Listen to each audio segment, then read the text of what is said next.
походы начала ходить 4 года назад.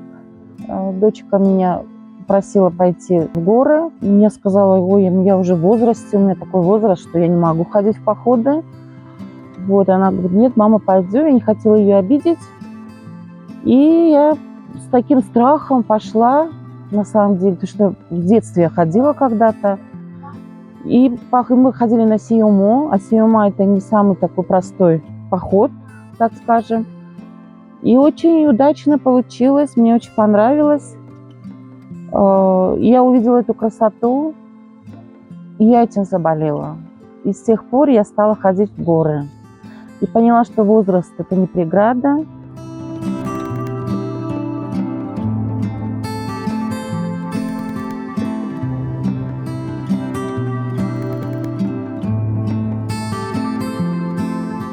Я думаю, что хоть каждый человек хоть раз в жизни должен это увидеть своими глазами, потому что люди стараются ехать в Турцию, куда-то, на какие-то острова, тратят огромные деньги, когда здесь у нас своя маленькая Швейцария. Я, например, обожаю Таджикистан, я обожаю вообще природу нашу, бесконечно красивую природу.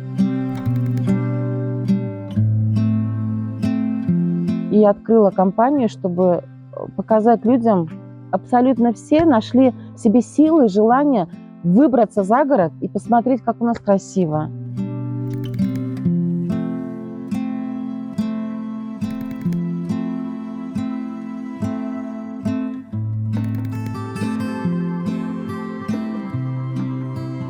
Очень я полюбила горы, без них жить больше не могу.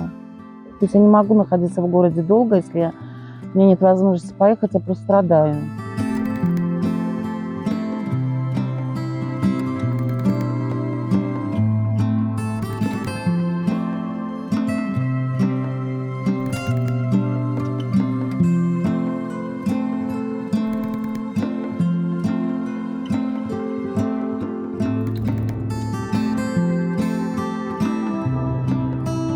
Собираем людей, любителей, собираем друзей, знакомимся, новые знакомства, это всегда интересно, единомышленники.